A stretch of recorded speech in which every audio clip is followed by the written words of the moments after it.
Sit back and throw one back with your pinky in the air and a middle finger to the world, and join me, the eclectic gentleman Stephen Watts, as we look back on this day in pro wrestling history. But before we do, put that drink down, like, share, and subscribe, and without further ado, let's get our wrestling history on. Ladies and gentlemen, boys and girls, children of all ages, it is August 24th, and we're going to start off as we always do on a positive note. That's right, these are your pro wrestling birthdays. 1944, The Rock, Rocky Johnson. 1945, you either love him or you hate him, but you can't deny the impact he had on the business, Vincent Kennedy McMahon.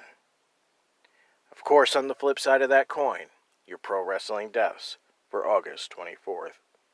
1969, legendary promoter Fred Collier.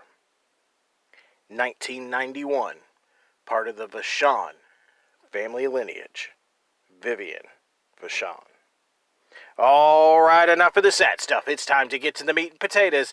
That's right, these are your pro wrestling history highlights for August 24th. Jumping in the Wayback Machine and going all the way to 1955, where we see Don Leo Jonathan defeat Yvonne Robert for the Montreal Athletic Commission World Heavyweight title in Montreal, Quebec. This began Jonathan's second reign and ended Robert's 15th. The next year in 1956, Eddie Gossett, a.k.a. Eddie Graham, and Art Nielsen defeat Don and Red McIntyre for the Georgia NWA World Tag Team titles to begin their second reign. Grooving into 1960, the Fabulous Kangaroos, Al Costello and Roy Heffernan, defeat Lou and Red Bastion for the Capital Wrestling United States Tag Team titles in Bridgeport, Connecticut. This ended the Bastion's third reign and began the Kangaroos' second.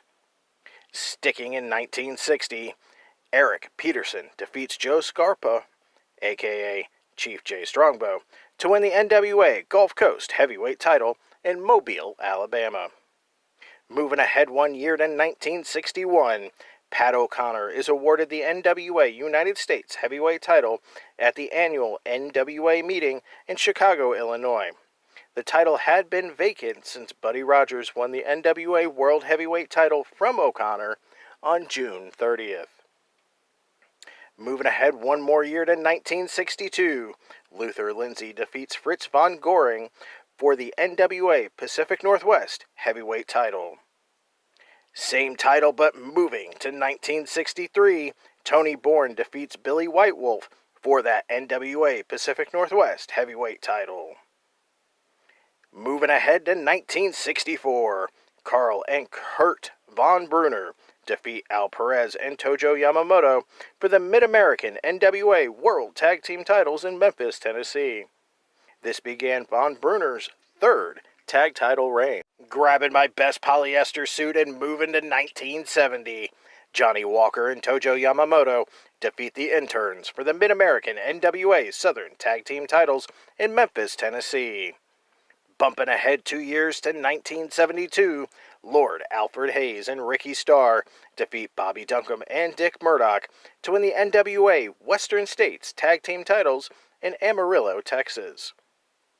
Moving ahead 1 year to 1973, John Tolos defeats Victor Riviera for the NWA America's Heavyweight title in Los Angeles, California, to begin his fifth reign and ending Riviera's third.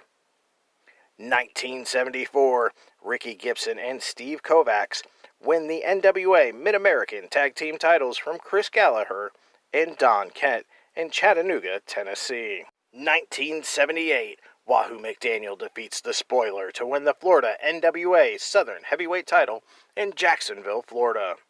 Our final stop in the 70s, 1979. Dick Slater defeats the Mongolian Stomper for the NWA Southern Heavyweight title in Knoxville, Tennessee. This began Slater's second reign and ended the Stomper's ninth. Grabbing my boombox and going to the 80s, 1981, Jerry Lawler defeats the Dream Machine in a no disqualification match for the AWA Southern Heavyweight title in Memphis, Tennessee, to begin his 24th reign of 5,675. At the same show, Bugsy McGraw defeats Steve Kern to win the NWA Mid-American Heavyweight title. 1986.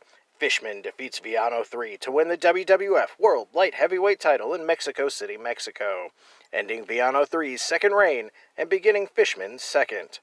At the same event, El Dandy wins his second NWA World Welterweight title by defeating Javier Cruz.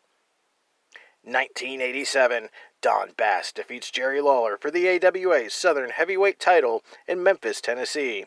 This began Bass's second reign and ended Lawler's 50th of 5,675. Grabbing my flannel and going to the decade of grunge, 1991. Mark Starr defeats Ricky Fuji in Tokyo, Japan for the FMW version of the AWA World Light Heavyweight title. Bumping ahead 2 years to 1993, Super Deflin defeats the Great Susaki in Tokyo, Japan to win his second UWA World Welterweight title. 1994, WCW held the 28th Clash of the Champions event at the Five Seasons Center in Cedar Rapids, Iowa, with a main event of Ric Flair with Sherry defeating WCW World Heavyweight Champion Hulk Hogan with Jimmy Hart by countout after Sherry hit Hogan in the knee with a high heel. Hogan retained the title. And last but not least, 1999, the WWF taped its first episode of SmackDown at the Kemper Arena in Kansas City, Missouri. There had been a prior special SmackDown, which aired on April 29th, but this was the first episode of the series. This was also the WWF's first event at the Kemper Arena since Owen Hart's death on May 23rd's Over the Edge. SmackDown aired on UPN on August 26 and got a 5.7 rating.